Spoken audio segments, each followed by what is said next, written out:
Hello everyone. Welcome to my Workbook Solutions video for Managerial Accounting. This video covers Chapter 17, Job Order Costing. Please note that if you are watching this video at a much later date than it was posted, the chapter number may have changed as well as the page numbers of each example in your workbook. Overall, that shouldn't matter as the example problems we'll work through will still work for the purpose of explaining the material. I'll also show the question in its entirety within the presentation, so you won't actually need a physical copy of the workbook, though having one will make the process much easier for you. Without further ado, let us proceed.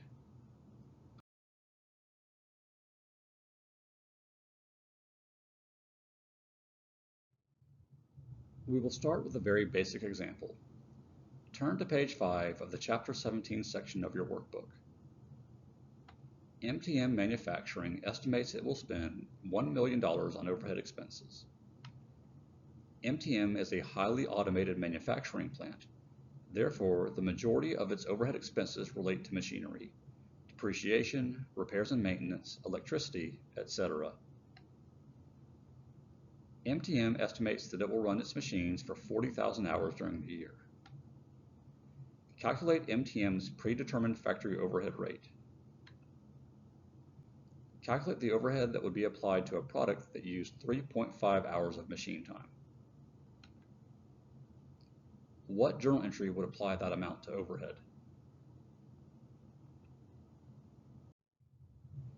Calculating the predetermined overhead rate is hopefully obvious and intuitive. The formula for the predetermined factory overhead rate is the estimated overhead for the year divided by the estimated allocation base we've chosen for overhead. In this example, our estimated overhead is $1 million, and the estimated allocation base is 40,000 machine hours. Our allocation rate is $25 per machine hour.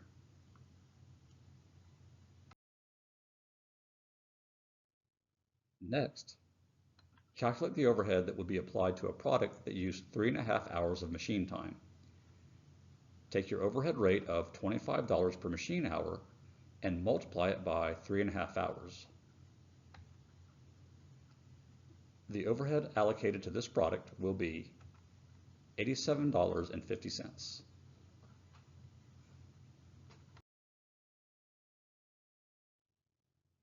Lastly, what journal entry would apply that overhead to the product? When we apply overhead, we credit the amount out of factory overhead and debit it into the work in process inventory. Remember, with factory overhead, we debit the account for actual overhead incurred. The idea is when dealing with an indirect expense, whereas we would normally debit it to an expense account, in managerial accounting, we debit said cost into factory overhead. We then credit it out of overhead to apply it to work in process inventory.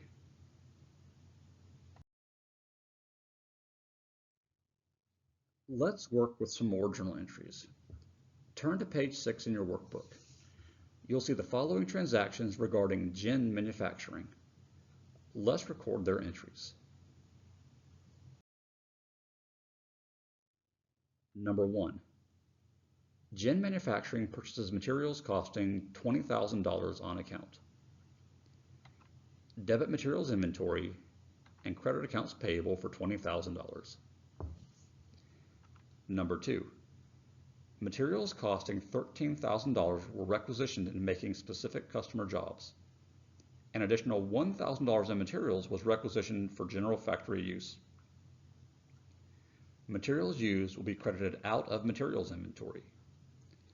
The materials being used on a specific job will be debited into work in process inventory for $13,000, and the materials for general use will be debited into factory overhead. The total materials credited out of materials inventory will be $14,000. Number 3, $7,800 were paid for direct labor hours. An additional $9,500 was paid to factory employees who do not work directly on the products. Our direct labor will be debited into work in process inventory. Indirect labor will be debited into factory overhead. The credit will go to wages payable.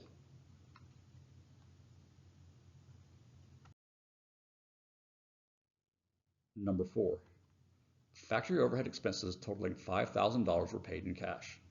When actual overhead is incurred, we debit factory overhead, and in this case, credit cash dispersed.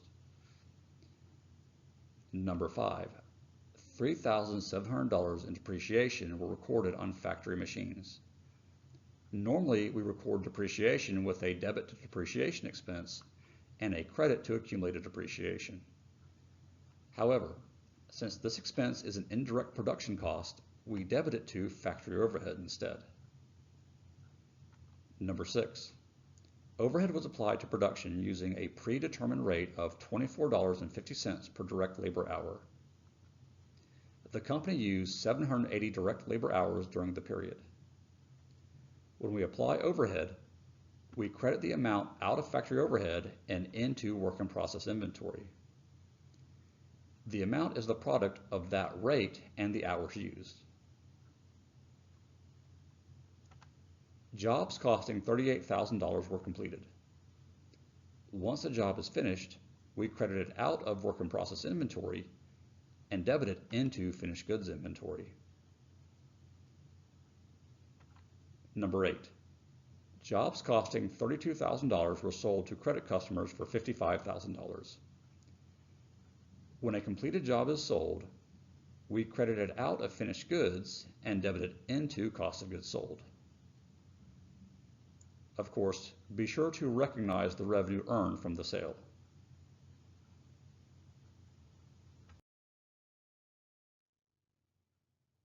Let's do one more slightly more in-depth example.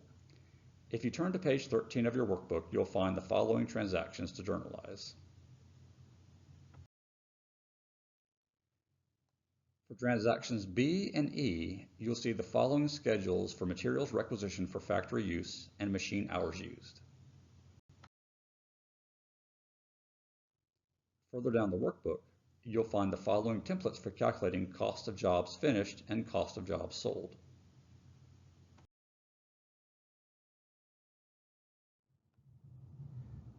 You'll then see the following templates for calculating your work in process and finished goods inventory balances, as well as your schedule of unfinished jobs.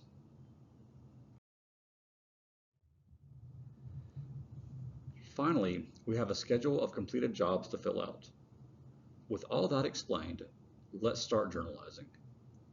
If you're feeling even a little confident, perhaps pause the video and try to record these entries and complete these schedules on your own. Starting with letter A, materials purchased on account. Debit materials inventory and credit accounts payable for $33,100.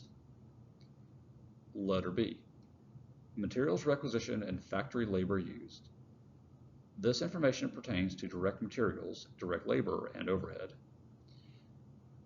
To record our direct materials, debit work in process inventory and credit materials inventory for the sum of the amounts directly traceable to specific jobs. $28,640. For our direct labor, debit work in process inventory and credit wages payable, again for the labor costs that are directly traceable to specific jobs. $27,930.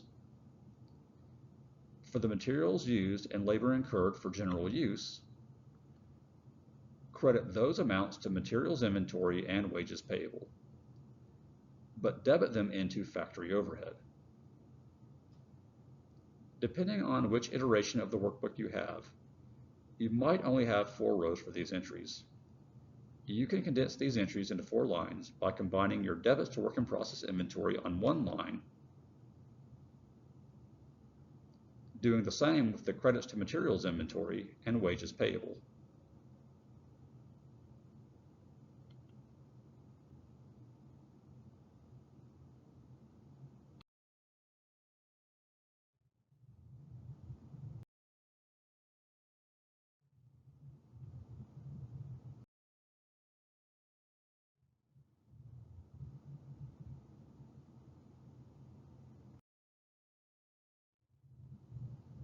Letter C.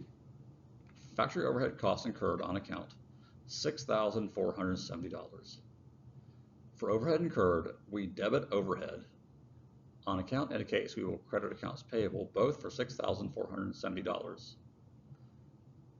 Letter D. Depreciation of factory machinery and equipment, $1,790. Another actual overhead item, so debit factory overhead and credit accumulated depreciation. Letter E. The factory overhead rate is $65 per machine hour. Machine hours used are shown in the schedule below. When we apply overhead, we are crediting it out of factory overhead and debiting it into work in process inventory. The amount will be the total machine hours multiplied by the overhead rate of $65 per hour.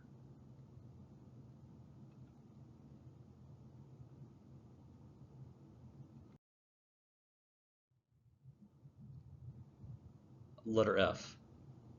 Jobs completed, 301, 302, and 305. Once a job is finished, we move it out of work in process inventory with a credit and debit it into finished goods inventory.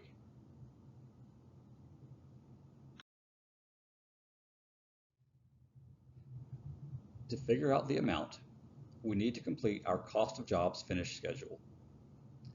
For each of these finished jobs, we'll tally their amounts of direct materials and direct labor used, as well as applied overhead. We can pull our direct materials and labor amounts from that table we used for the journal entry in letter B.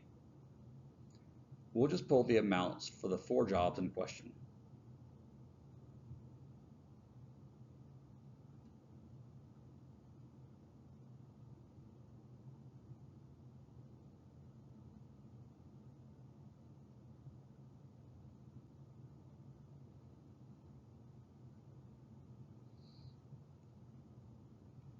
The overhead can be determined from the table we used in journal entry E. Again, we're only using the hours for the finished jobs. To get their dollar amounts, multiply the respective job by the overhead rate of $65 per hour.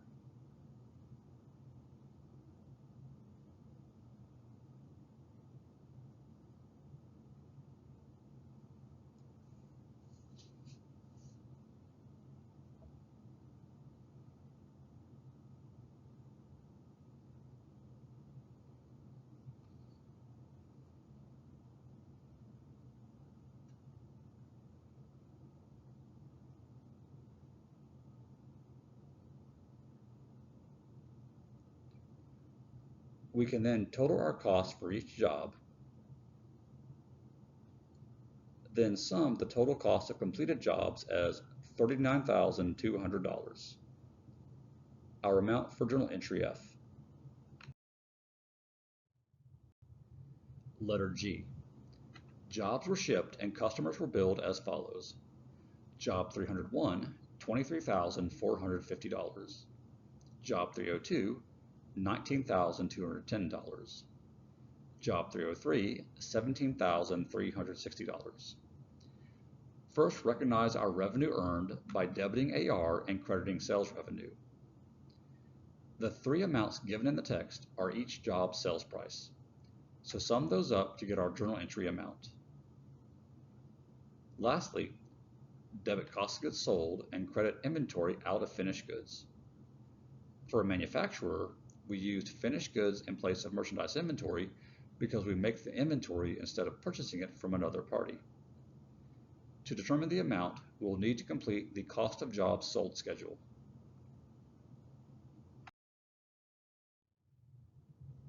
We already know the individual costs of the jobs we sold because we figured them out on the cost of jobs finished schedule. Pull over the cost of the jobs we sold out of finished goods.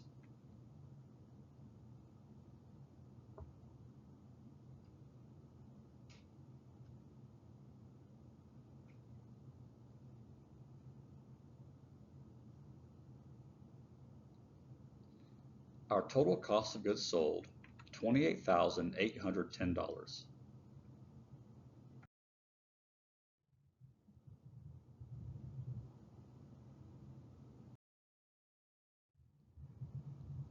Next, we can complete our schedule of unfinished jobs. We know we had 6 jobs in production during the period. Compare that list with the jobs we finished,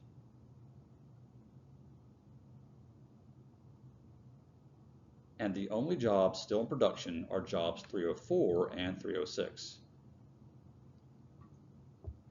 We can fill out the amounts for these jobs much like we did for the cost of jobs finished schedule.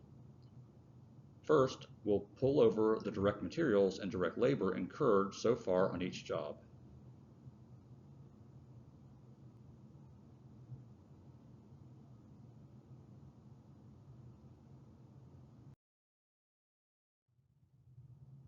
For overhead, we then look to our record of machine hours used. Again, we're only looking at jobs 304 and 306.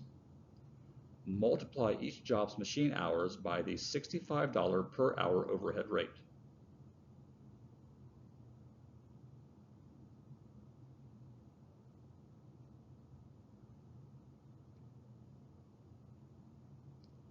Now we see our direct materials, direct labor, and applied overhead as of this point in time for these 2 jobs.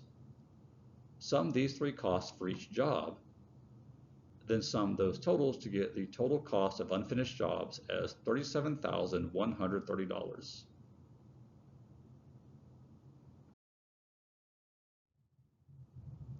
Note that the total on the schedule of unfinished jobs is called the work in process balance. So let's compare that to the general ledger balance for work in process inventory.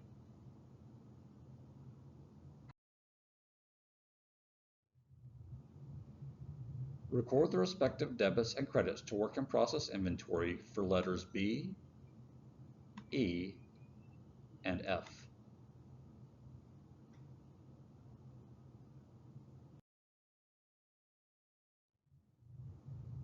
The ending debit balance in work in process inventory reconciles to the total on the schedule of unfinished jobs. This particular schedule serves as a subledger for work in process inventory, breaking out its balance into 3 categories of manufacturing costs for jobs still in production.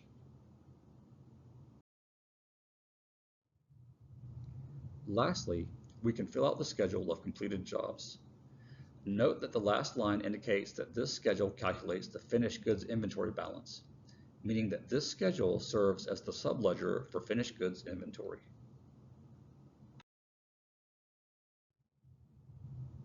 We can ascertain which jobs remain in finished goods by considering what transferred into and out of finished goods. In transaction F, we debited finished goods for $39,200. This amount was the total we calculated on the cost of jobs finished schedule, which consisted of these 4 jobs.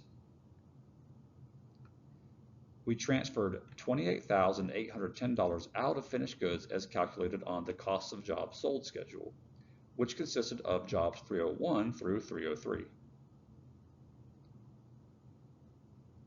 If those are the jobs we moved into finished goods, and these are the jobs we sold, which job or jobs are left in finished goods? Job 305.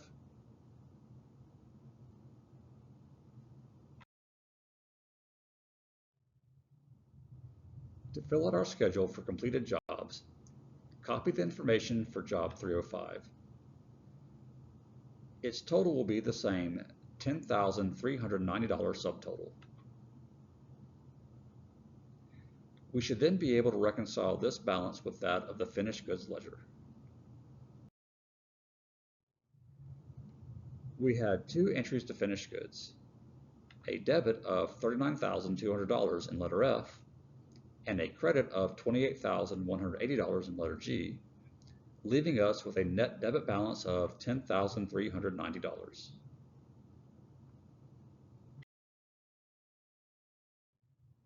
The very balance of our schedule of completed jobs.